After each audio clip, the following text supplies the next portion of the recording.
Video பாருங்கள். ஒரு அருமையான மீன் குழம்பு ரொம்ப டேஸ்ட்டாக இருக்கும். அந்த குழம்பு எப்படி வைக்கலான்னு பார்க்கலாம். இதுக்கு தேவையான பொருள்: சின்ன உள்ளி, ஒரு சின்ன துண்டு இஞ்சி, 4-5 பல் பூண்டு, வெந்தயம், நல்ல மிளகு 1/4 ஸ்பூன் தான் எடுத்திருக்கேன். அரை ஸ்பூனு படி சோப்பு, கொஞ்சம் சின்ன சீரகம் கொஞ்சம், 2 தக்காளி, தேவையான அளவு தேங்காய் எடுத்துக்கலாம். நம்ம ஒரு கை சின்ன எலுமிச்சம்பழம் அளவு புளி உங்கள் தேவைக்கேற்ப எடுத்துக்கிடுங்க. இப்போ இதை எப்படி செய்யலான்னு பார்க்கலாம். எண்ணெய் ஊற்றி முதல்ல இஞ்சியும் வெள்ளைப்பூடும் போட்டு இந்த பச்சை வாசனை போது வர கொஞ்சம் நல்லா வசக்கி அதை தனியாக எடுத்துக்கலாம்.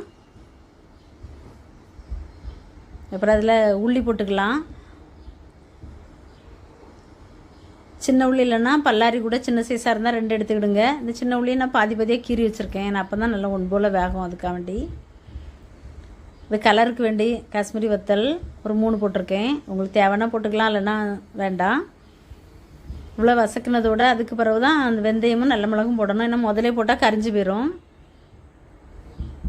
அது போட்டால் அதுக்கு பிறகு தான் சீரகமும் பெருஞ்சீரகமும் போடணும். மிதமான தீ வச்சுக்கிடணும். அப்புறம் தக்காளி போட்டுக்கலாம், 2 தக்காளி. அதுவும் 1 நிமிஷம் கிண்டி கொடுத்துக்கிடலாம். தக்காளி கொஞ்சம் குழஞ்சதோடு அதுக்கு தேங்காய் போட்டுக்கலாம். தேங்காய் வந்து ஒரு 4 ஸ்பூன் போட்டுக்கிட்டேன். சிலவங்க போடாமையும் வைக்கலாம், நல்லா தான் இருக்கும். தேங்காய் போட்டால் கொஞ்சம் டேஸ்ட்டாக இருக்கும். தேங்காய் போட்ட மாதிரி ரொம்ப ஒன்றும் கிண்டண்டா. இப்போ மல்லித்தூள் போட்டுக்கலாம். 1.5 ஸ்பூன் மல்லித்தூள் போட்டுக்கிட்டேன்.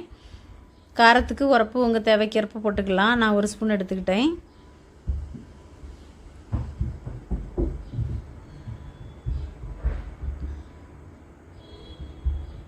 இந்த பொடி போட்டதோட ரொம்ப ஒன்றும் ஸ்டவ்வில் வச்சு இங்கே வசக்கண்டா.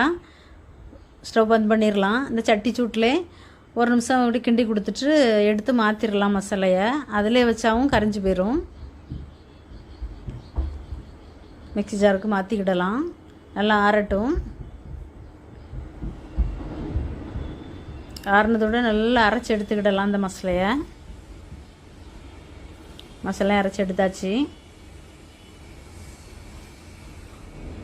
இப்போ தாளிக்கிறதுக்கு வெங்காயம், ஒரு 5-6 பல் பூண்டு தட்டி வச்சுருக்கேன். மீனையும் க்ளீன் பண்ணி வச்சுருக்கேன். தாளிப்புக்கு வேண்டி சட்டி வச்சு எண்ணெய் ஊற்றிக்கிடலாம். நான் நல்லெண்ணெய் எடுத்துக்கிட்டேன். இங்கே உங்களுக்கு தேவையான இந்த எண்ணெய் ஊற்றிக்கிடலாம். கடுகு வெந்தயம் போட்டாச்சு. வெங்காயம் வெள்ளைப்பூடி சேர்த்துக்கலாம். அப்படி மசாலையும் கருவேப்பிலையும் போட்டு மசாலையும் ஊற்றி மசாலா பச்சை வடை போது வர கொதிக்க வச்சு இந்த அளவானோடனே மீனை தூக்கி போட்டுக்கலாம். மீனை போட்டு அடுத்த மாங்காயும் போட்டுக்கலாம்.